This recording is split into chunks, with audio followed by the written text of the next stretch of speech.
चिंता ना कर बेटा, सब ठीक हो जाएगा। हौसला रख थोड़ा सा। भैया, भैया आप ठीक तो है ना? मैं ठीक हूँ। आप लोग परेशान मत होइए। पीहू, माँ कैसी है? पापा बहुत टेंशन में होगी ना माँ। पीहू तू माँ का ख्याल रखना, माँ का ख्याल रख। भैया आप परेशान मत होइए, जल्दी सब कुछ ठीक हो जाएगा। आप बस अपना ख्याल रखिए। मैं और मामा जी है ना, मामी का ख्याल रखने के लिए। हालात भले ही हमें बिखेरने की कोशिश कर रहे हैं, मगर हम एक हैं और हमेशा एक साथ रहेंगे, दूसरे की ताकत बनकर।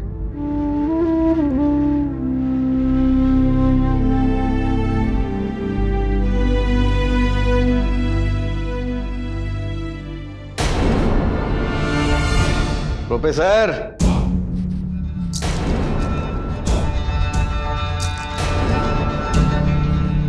यहाँ आओ।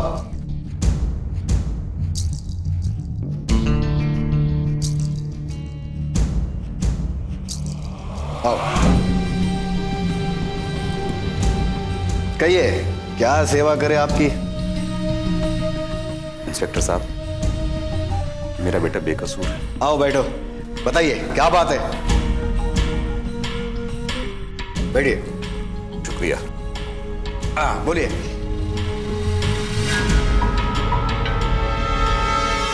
क्या कह रहे थे आप? आप लोगों को कुछ गलतफहमी हुई है। मेरा बेटा निर्दोष है, उसे फंसाया गया है।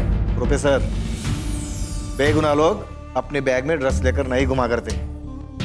मेरा बेटा भी अपने बैग में ड्रग्स लेकर नहीं घूमता है, उसे जानबूझकर फंसाया गया है। और जिसने उसे फंसाया है, मैं उसके खिलाफ एफआईआर दर्ज कराने आया।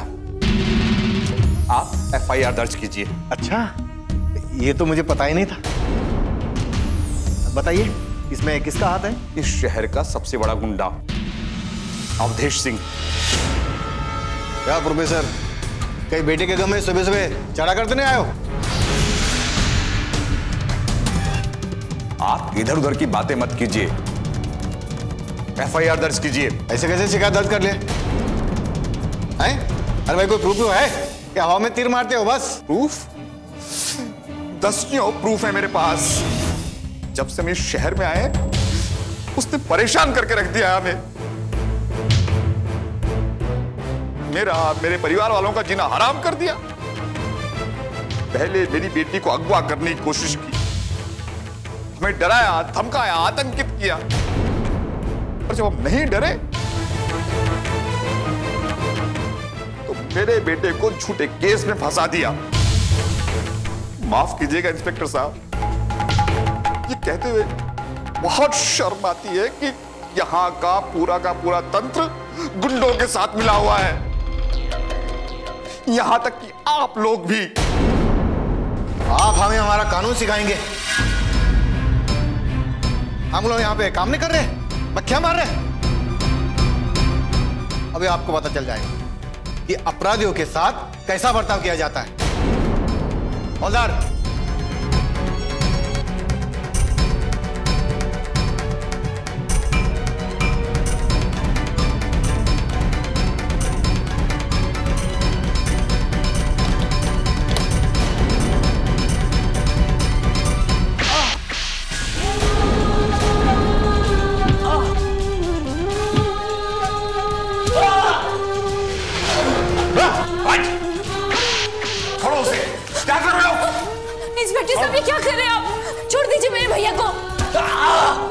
इंस्पेक्टर, आप जो कर रहे हैं गैर कानूनी है, यह अन्याय है। मैं ऊपर तक जाऊंगा, ऊपर तक जाऊंगा। छोड़ो मेरे बेटे को। छोड़ दीजिए मेरे भैया को, मैं कहती हूँ छोड़ दीजिए।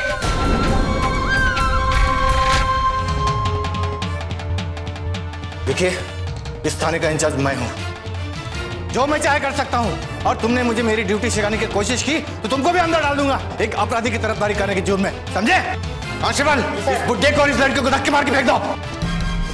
पवन, तुम घबराना मत।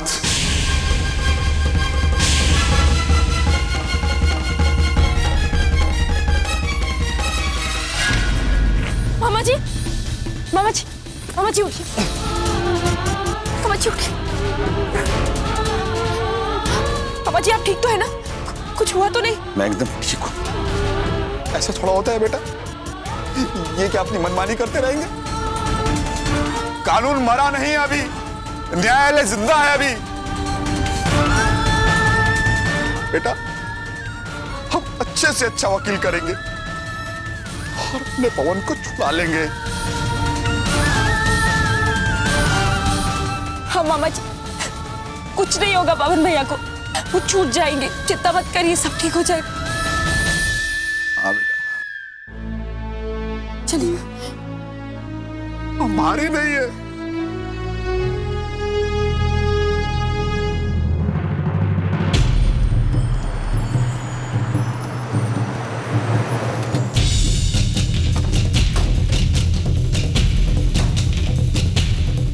यहीं रुको, हम देख कर आते।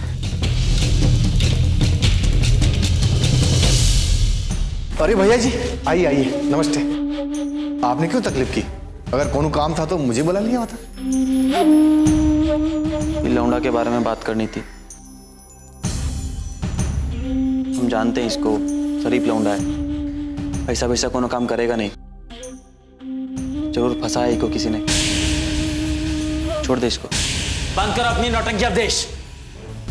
रावण होकर राम बनने का नाटक मत करो यहां पर। तुम जाओ यहां से, मुझे तुम्हारी मदद की कोई जरूरत नहीं है। चुप! ओ भैया जी, ये कोनो छोटा मोटा मामला होता तो मैं आपकी बात जरूर मान लेता।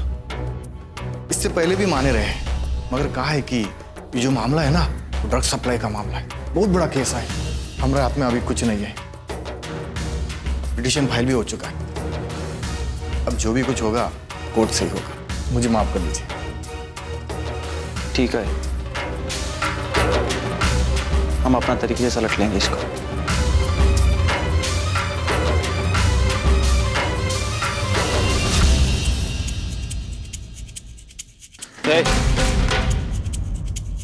हमको नाटे ठाकुर चाहिए किसी भी कीमत पर। लल्लनपुर का एक एक गली कूचा कौना छान मारो, लेकिन को पकड़कर हमारा सामने लेकर आओ। जबान खींच कर उगलवाएंगे कि दोषी वो है वो प्रोफेसर का लौंडा नहीं। ठीक है भैया जी, हम पता लगाते हैं उस ससुरे का। चल।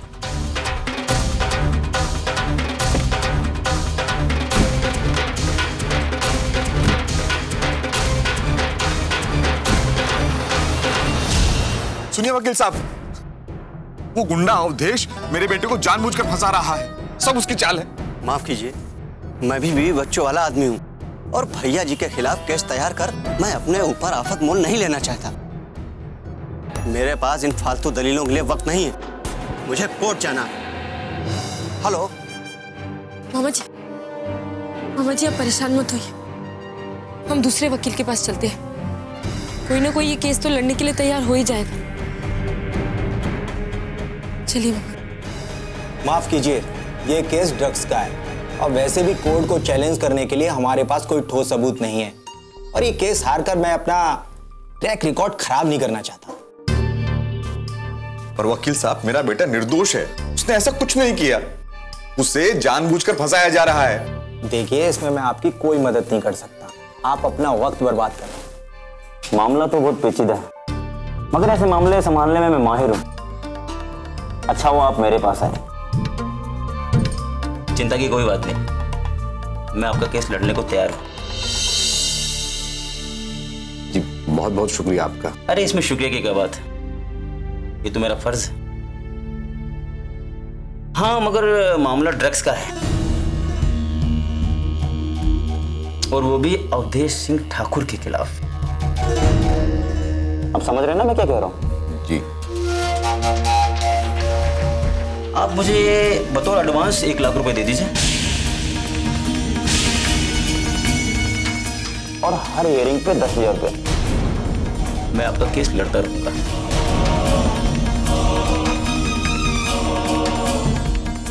1 लाख रुपया? मामा जी, ये तो बहुत ज्यादा है। इतने सारे पैसे हम कहाँ से लाएंगे?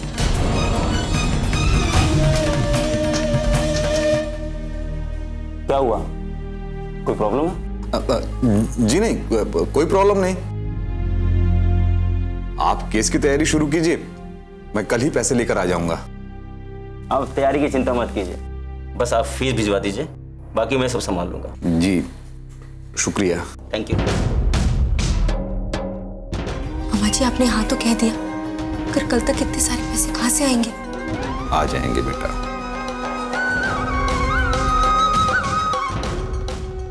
मैं हूं ना, चलो बेटा।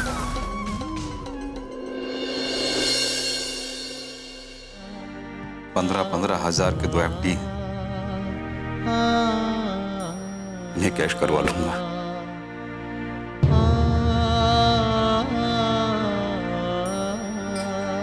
और ये मेडल्स इन्हें बेच दूंगा।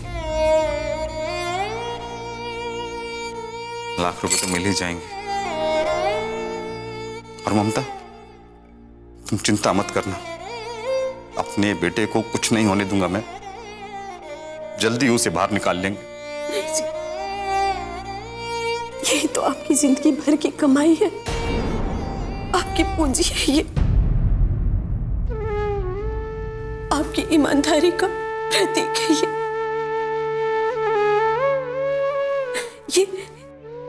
गोल्ड मेडल नहीं, आपकी इज्जत है, मान है, मर्यादा है।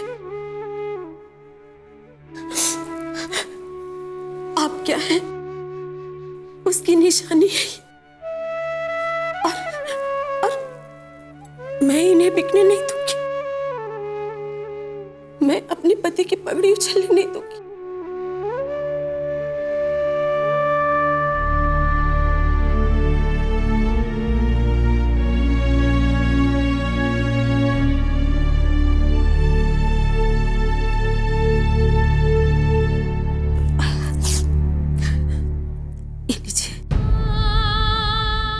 ये मेरे गहने हैं,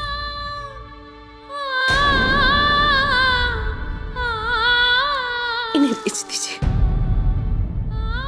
नहीं ममता, तुम्हारे गहने मैं नहीं बेचूंगा।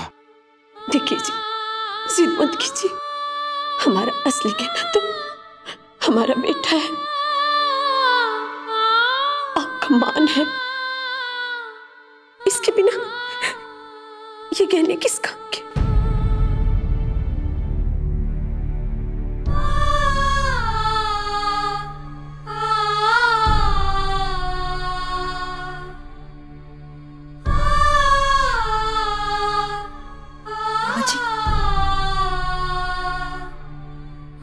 मामा जी, ये लीजिए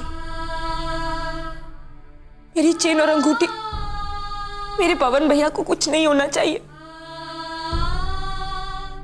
उन्हें छुड़ा लीजिए उन्हें। ना बेटा,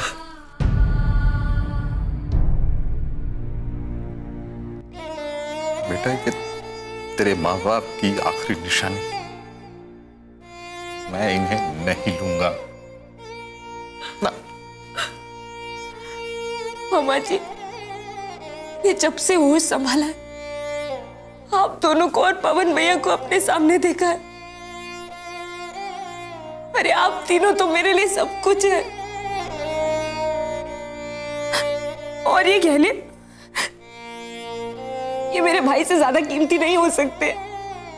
क्या एक बहन को अपने भाई को बचाने का कोई हक नहीं? मामा जी, इन्हें रख लीजिए। मेरे भाई को छुड़ा लीजिए।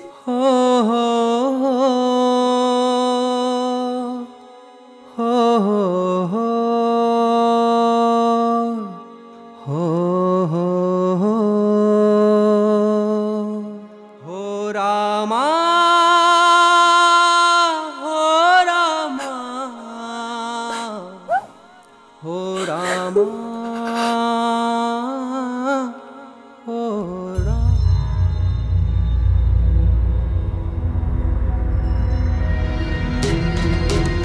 कुल मिला के 80,000 के हुए हैं। सिर्फ 80,000? सेठ जी ये तो बहुत कम है। आप कितना सोच के आए थे? मुझे लगा था कि लगभग 1.25 लाख रुपए तो मिल ही जाने चाहिए। 1.25 लाख? अरे बाबा आदम के जमाने के गहने हैं ये, पहले इन्हें गलाऊंगा, फिर नए फैशन के हिसाब से इनके जेवर बनाऊंगा और 1.25 लाख में आपको ही दे दूंगा तो मुझे क्या बचेंगे? देखिए 80,000 लेना है तो लीजिए, नहीं तो राम राम। लेकिन एक बात और जान लीजिए कि इस पूरे लल्लनपुर में कोई भी सुनार इन गहनों के मुझसे ज्यादा पैसे नहीं देगा। ठीक है, आपको जो उचित लगे वो दे दीजिए।